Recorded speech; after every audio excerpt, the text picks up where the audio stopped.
JEE mains 2024 जनवरी attempt में एक question पूछा गया था। इसमें लाइंस है L1 L2 और L20 तक, है ना। ये I20 दिख रहा होगा, ये L20 तक है। टोटल कितनी लाइंस है मेरे पास? 20 लाइंस है।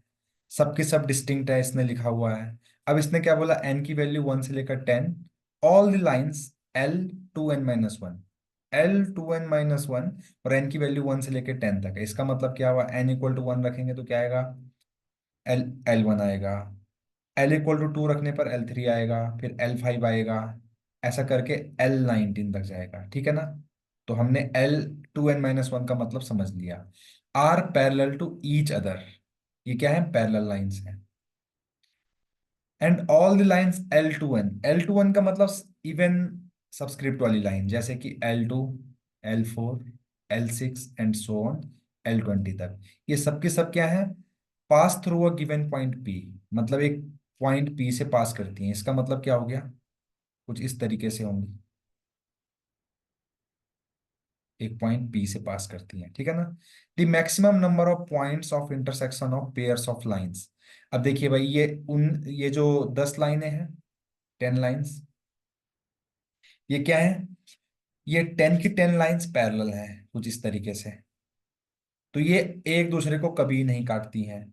बाकी ये जो 10 लाइंस हैं, ये किसी एक ही पॉइंट से पास करती है। इसका मतलब एक ही पॉइंट पर कट करती है। इसका मतलब इन 10 की 10 लाइन के बीच में वन एक इंटरसेक्शन पॉइंट है। इन 10 की 10 लाइन के बीच में कितने इंटरसेक्शन पॉइंट है? 0, क्योंकि पैरेलल लाइंस कभी भी इंटरसेक्ट नहीं करती है। क्वेश्चन में पूछा गया है the maximum number of points of intersection of pair of lines. देखिए, पेयर मतलब कोई दो लाइंस के बीच में, इनमें से देखो 20 लाइंस है, उनमें से दो लाइंस के बीच में टोटल कितनी मैक्सिमम पॉइंट ऑफ इंटरसेक्शन होंगी। ठीक है ना। तो देखिए, दो लाइन के बीच में अगर इंटरसेक्शन पॉइंट निकालने हैं तो हमें दो लाइनें चीज चूज करनी होगी। अब देखिए, एक ग्रुप लाइन का ये है, एक ग्रुप लाइन का ये है, और एक ग्रुप हम ऐसा बना सकते हैं कि एक लाइन यहां से निकालिए, एक लाइन यहां से निकालिए। ठीक है। अब देखिए, इन अगर दोनों लाइनें यहां से निकालेंगे तो एक ही इंटरसेक्शन पॉइंट आएगा। अगर दोनों लाइनें यहां से निकालोगे तो कोई भी इंटरसेक्शन पॉइंट नहीं आएगा। और अगर एक लाइन आपने यहां से निकाली, एक लाइन यहां से निकाली, तो देखिए ये और ये पैरेलल लाइन से नहीं, लाइंस नहीं है, तो डेफिनेटली क्या करेंगी? इंटरसेक्ट करेंगी। अब आप बोलेंगे सर, हो सकता है कि इनमें से कोई एक लाइन, अगर ये किसी सेम पॉइंट से जा रही है, हो सकता है कोई एक लाइन इनके पैरेलल हो सकता है। बट अगर maximum number of points of intersection निकालना है तो आपको एज्यूम करना पड़ेगा कि इसमें से कोई भी लाइन इनमें से किसी भी लाइन के पैरेलल नहीं होगी। इसका मतलब उनके बीच में पॉइंट ऑफ इंटरसेक्शन होगा ही होगा। यानी कि कोई भी एक लाइन, अगर आप यहां से 10 में से एक लाइन चूज करोगे तो 10C1, है ना, इतने तरीके होंगे। और यहां से अगर आप एक लाइन चूज करोगे, 10C1।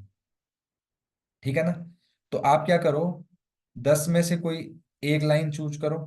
जैसे कि आप देखेंगे यहां पे 10 में से एक लाइन चूज करो, एंड 10 में से एक लाइन चूज करो, और उन दोनों लाइन के बीच में कितने इंटरसेक्शन पॉइंट होते हैं? एक, इंटू वन कर दो, है ना। तो ऐसा करके अगर एक लाइन यहां से निकालोगे, एक लाइन यहां से निकालोगे, 10C1 into 10C1 into one, यानी कि टोटल 100 पॉइंट ऑफ इंटरसेक्शन होंगे। तो अगर total number of intersection point, maximum intersection point की बात करी जाए, तो 100+1 यानी कि 101 पॉइंट्स हो जाएंगे। यही इस क्वेश्चन का आंसर है। अगर आपको सॉल्यूशन अच्छा लगे तो प्लीज चैनल को लाइक, शेयर और सब्सक्राइब करना बिल्कुल ना भूलें। Thank you very much.